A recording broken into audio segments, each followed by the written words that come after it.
వంట gas booking గడువునైతే పెంచింది కేంద్రం మరోసారి.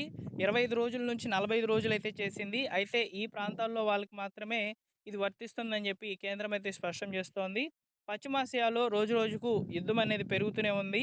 గల్ఫ్ దేశాలపై ఇరాన్ దాడులతో ఆ దేశాల నుంచి రావాల్సినటువంటి చమురు నిల్వలు అనేటివి ఇండియాకి రావడం లేదు.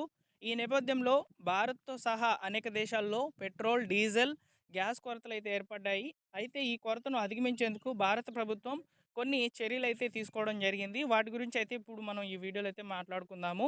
అదేవిధంగా మీ యొక్క ఏరియాల్లో ఈ యొక్క వంట గ్యాస్ పరిస్థితి లేదా కమర్షియల్ గ్యాస్ సిలిండర్‌కి సంబంధించినటువంటి పరిస్థితులు ఏ విధంగా ఉన్నాయనేది ఒకసారి కామెంట్ సెక్షన్‌లో తెలియచేయండి.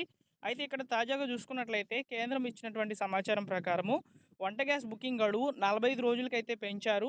వంట గ్యాస్ సిలిండర్ బుకింగ్ గడువును కేంద్రం మరొకసారి అయితే పొడిగించిందనమాట. 2 సిలిండర్ల బుకింగ్ గ్యాప్ ప్రస్తుతము 25 రోజులు ఉండగా దాన్ని 45 రోజులకు పెంచుతున్నట్లయితే ప్రకటించింది. ఈ నిర్ణయం గ్రామీణ ప్రాంతాలకు మాత్రమే వర్తిస్తుందని వెల్లడించింది. పట్టణాలు, నగరాల్లో 25 రోజుల నిబంధన అలాగే కొనసాగుతుందని చెప్పిందనమాట. ఇరాన్ దేశాల నుంచి రావాల్సినటువంటి చమురు నిల్వలకు సంబంధించి ప్రస్తుతము తాజాగా కేంద్రం మరొక ప్రయత్నం అయితే చేస్తోంది. హార్మోజ్ జలసంధితో సంబంధం లేని రూట్ల ద్వారా చమురు కొనుగోలు చేయడం స్టార్ట్ చేసింది. ఈ నేపథ్యంలోనే ఎల్పీజీ సిలిండర్ల విషయంలో వినియోగదారులు ఎవరు కూడా భయపడాల్సిన అవసరం లేదని కూడా స్పష్టం చేసింది. వినియోగదారులు బుక్ చేసుకున్న 2.5 రోజుల వ్యవధిలో మీ బుక్ చేసుకున్నటువంటి గ్యాస్ సిలిండర్ మీ ఇంటికైతే చేరుతుందని పేర్కొన్నదన్నమాట. గల్ఫ్ దేశాల నుంచి రావాల్సిన చమురు నిల్వలు ఆగిపోయినప్పటికీ ఇతర మార్గాల నుంచి చమురును కొనుగోలు చేస్తున్నట్లయితే తెలియజేసింది.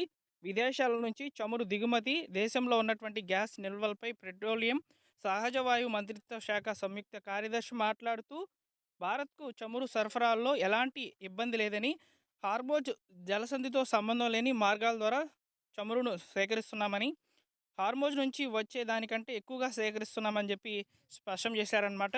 విదేశాల నుంచి చమురు దిగుమతి, దేశంలో ఉన్నటువంటి గ్యాస్ నిల్వలపై ఒకవైపు ఇలా ఉండగా గ్యాస్ బుకింగ్ చేస్తున్నటువంటి సర్వర్లు అనేటివి స్ట్రక్ అయిపోతున్నాయి. ఎక్కువగా గ్యాస్ బుకింగ్ ఆర్డర్స్ అనేటివి రావడంతో నంబర్ ఆఫ్ యూజర్స్ అనేవాళ్ళు సర్వర్ ఇష్యూస్ కూడా వస్తున్నాయండి. సో, కాబట్టి ఈ యొక్క గ్యాస్ సిలిండర్‌లకు సంబంధించి ప్రస్తుతానికి వచ్చినటువంటి ఇన్ఫర్మేషన్ అయితే మీకు ఇక్కడ ఫార్వర్డ్ చేయడం జరిగింది. అప్డేట్స్ కొరకు మన ఛానెల్‌ని సబ్స్క్రైబ్ చేసుకోండి. ఈ వీడియోకి లైక్ చేసి మీ మిత్రులకు షేర్ చేయండి.